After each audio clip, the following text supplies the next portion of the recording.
Halo sahabat Katolik Indonesia, kali ini kita akan mengulas tentang 7 novena terpopuler di kalangan umat Katolik. Tapi sebelumnya jangan lupa di subscribe dulu ya.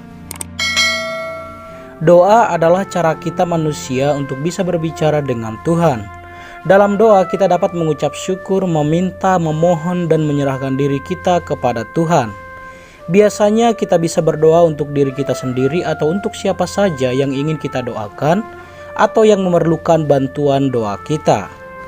Dalam gereja Katolik ada begitu banyak doa seperti doa-doa pokok Aku Percaya, Kemuliaan, Bapa Kami, Salam Maria, atau doa tobat. Selain doa pokok, kita juga mengenal beberapa novena dengan devosi yang ditujukan untuk orang-orang kudus, Bunda Maria maupun ke pribadi Yesus sendiri. Sulit untuk menentukan asal mula doa novena secara pasti. Sebelum masa kekristenan dimulai, tradisi doa 9 hari berasal dari bangsa Yunani dan Romawi yang juga melakukan hal yang sama.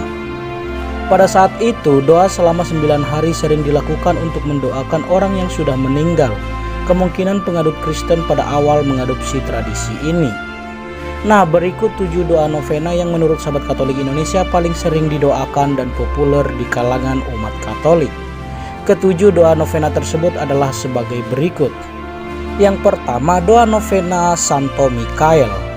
Doa ini biasanya didaraskan dengan tujuan untuk memohon perlindungan Tuhan dari roh atau kuasa jahat lewat perantaraan malaikat agung Santo Mikael. Santo Mikael merupakan salah satu malaikat agung utama yang merupakan panglima pasukan surgawi dan dipercaya selalu mendengarkan doa dan memberikan perlindungan bagi yang memerlukan. Setiap orang Kristen yang meminta pertolongan dan mendekatkan diri lewat perantaraan Santo Mikael percaya bahwa Santo Mikael selalu membantu ketika si pendoa menghadapi hal-hal buruk. Pada suatu waktu, Antonia d'Astona mendapat penampakan Santo Mikael, memintanya untuk memberikan penghormatan kepada 9 kelompok pasukan malaikat dengan mendaraskan 1 Bapa Kami dan 3 Salam Maria.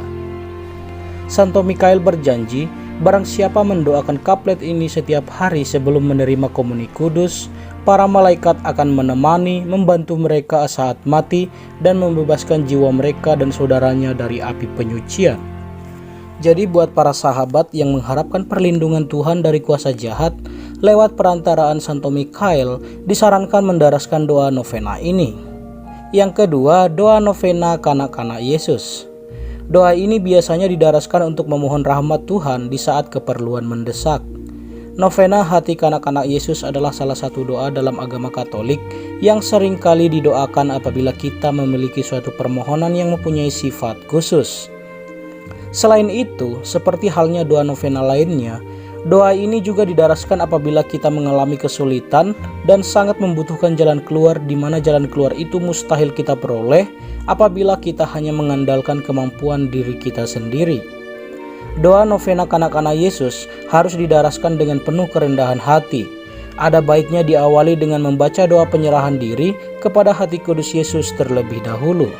Para bapak gereja awal seperti Santo Athanasius dan Santo Hieronymus berdevosi secara istimewa kepada kanak-kanak kudus Yesus.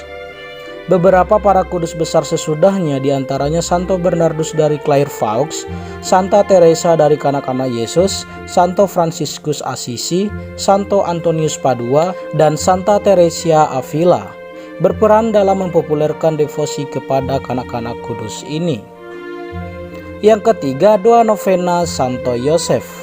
Doa ini biasanya didaraskan untuk memohon kepada Tuhan untuk dibimbing atau diberikan pekerjaan yang layak. Seperti kita ketahui, Santo Yosef sendiri ditetapkan sebagai pelindung kaum pekerja atau buruh oleh gereja Katolik. Hal ini dikarenakan sifat dan teladan yang Santo Yosef lakukan semasa hidupnya dapat dijadikan contoh, motivasi, dan simbol dari seorang pekerja. Setiap tanggal 19 Maret diperingati sebagai Hari Raya Santo Yosef Suami Maria. Ini merupakan hari raya wajib bagi seluruh gereja universal. Setiap tanggal 1 Mei diperingati sebagai Pesta Santo Yosef Pekerja. Hari raya ini ditetapkan oleh Paus Pius ke-12 pada tahun 1955 guna menghadirkan Santo Yosef sebagai teladan dan pelindung bagi kaum pekerja atau buruh. Jadi buat kamu yang sedang mencari atau membutuhkan sebuah pekerjaan, kami merekomendasikan mendaraskan doa novena Santo Yosef ini. Yang keempat, doa novena 3 kali Salam Maria. Doa ini biasanya didaraskan untuk memohon kesehatan atau memohon kesembuhan dari suatu penyakit. Awalnya doa ini diperkenalkan oleh Santa Methilde of Hakobon atau lebih dikenal dengan Santa Methildis. Beliau adalah seorang suster dari Jerman pada abad ke-12. Dalam penderitaannya yang sakit, Santa Methildis berdoa kepada Bunda Maria agar menemaninya sampai ajalnya tiba. Santa Methildis mendapat anugerah penampakan Bunda Maria. Dalam penampakannya, Bunda Maria berkata kepadanya bahwa ia akan memenuhi permintaannya, namun meminta Santa Methildis untuk berdoa Salam Maria 3 kali sehari. Bunda Maria mengajarkan bahwa doa yang pertama ditujukan kepada Bapa di sorga, doa kedua ditujukan kepada Yesus Kristus, dan doa ketiga ditujukan kepada Roh Kudus. Doa novena 3 Salam Maria ini menjadi populer karena pewartaan oleh Santo Ignatius dari Padua, Santo Alphonsus Liguori, Santo Don Bosco, dan Santo Leonard dari Port Maurice. Yang kelima, doa novena Santo Rafael. Doa ini biasanya didaraskan untuk memohon pertolongan Tuhan menemukan pasangan hidup. Santo Rafael adalah salah satu dari 3 malaikat agung, yaitu para malaikat istimewa yang melayani tahta Allah. 2 malaikat agung lainnya yaitu Santo Mikael, sang panglima bala tentara surgawi, dan Santo Gabriel, sang pembawa kabar sukacita inkarnasi. Nama Rafael berasal dari bahasa Ibrani, Rapa, yang artinya menyembuhkan, dan El yang artinya Allah. Maka nama Rafael bisa berarti Allah menyembuhkan, penyembuhan Allah, atau penyembuh ilahi. Dalam tradisi iman Katolik, Santo Rafael merupakan malaikat penyembuh dan malaikat pelindung serta penuntun perjalanan. Ia juga dipercaya sebagai penolong bagi orang-orang yang mencari pasangan hidup dan penolong dari kekuatan jahat. Nah, buat kamu yang sedang mencari pasangan hidup, kami merekomendasikan mendaraskan doa novena Santo Rafael ini ya. Yang keenam, doa novena Santo Yudas Tadeus. Doa ini biasanya didaraskan untuk memohon bimbingan Tuhan saat menghadapi masalah yang menurut kita tidak ada jalan keluarnya. Yudas Tadeus adalah saudara Yakobus dan masih mempunyai hubungan darah dengan Yesus. Wafat dan kebangkitan Yesus serta turunnya Roh Kudus mengubah lembaran hidup Yudas. Ia menjadi penyebar kabar gembira di tengah bangsanya. Ia wafat sebagai martir di Persia setelah dipukuli dan dilempari batu. Yudas artinya pemberi kegembiraan, dan Tadeus berarti orang yang berbesar hati. Yudas Tadeus adalah keturunan Yahudi. Ayahnya bernama Klopas, istri Tadeus bernama Maria, yang merupakan saudara sepupu Maria, ibu Yesus. Setelah dijuluki orang kudus yang terlupakan, lambat laun banyak orang mulai datang ke makamnya dan berdoa. Banyak dari mereka mendapatkan mukjizat dalam nama kudus Yesus setelah berdoa pada Santo Yudas.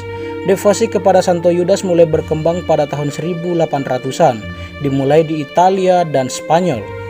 Semakin banyak orang yang mengalami pertolongan. Berita mukjizat pun menyebar sampai ke Amerika Selatan dan akhirnya ke Amerika Serikat yang dimulai di Chicago pada tahun 1920-an. Kebanyakan orang yang berdoa adalah orang pendatang dari Eropa yang mengalami masa sulit Perang Dunia Kedua dan masalah-masalah pelik lain yang bagi manusia sudah tidak mungkin diatasi. Yang ketujuh, doa novena Santo Antonius dari Padua. Doa ini biasanya didaraskan untuk memohon pertolongan menemukan benda atau barang yang hilang. Santo Antonius diangkat menjadi santo pelindung barang-barang yang hilang ataupun dicuri karena pengalaman hidupnya. Dikisahkan bahwa Santo Antonius mempunyai sebuah buku Mazmur yang sangat berarti baginya. Dalam buku Mazmurnya itulah ia mencoretkan catatan dan komentar yang dipergunakan untuk mengajar murid-muridnya di Ordo Fransiskus. Seorang novis yang diajarinya merasa bosan lalu kabur dan turut membawa buku Mazmur milik Santo Antonius. Ketika Santo Antonius menyadari buku Mazmurnya telah hilang, ia menjadi sedih. Lalu Santo Antonius berdoa dengan sangat agar buku Mazmurnya segera diketemukan atau dikembalikan kepadanya. Rupanya Tuhan menjawab doa Santo Antonius. Novis tersebut merasa tidak tenang jiwanya, sehingga memutuskan mengembalikan buku Mazmur tersebut ke Santo Antonius. Santo Antonius rupanya memaafkan tindakan novis tersebut, bahkan menerimanya kembali di biara. Itulah ketujuh doa novena paling populer yang didaraskan oleh umat Katolik. Sejauh informasi yang kami rangkum, banyak sekali mukjizat yang terjadi ketika mendaraskan salah satu doa novena tersebut. Sampai jumpa di ulasan-ulasan kami berikutnya. Shalom.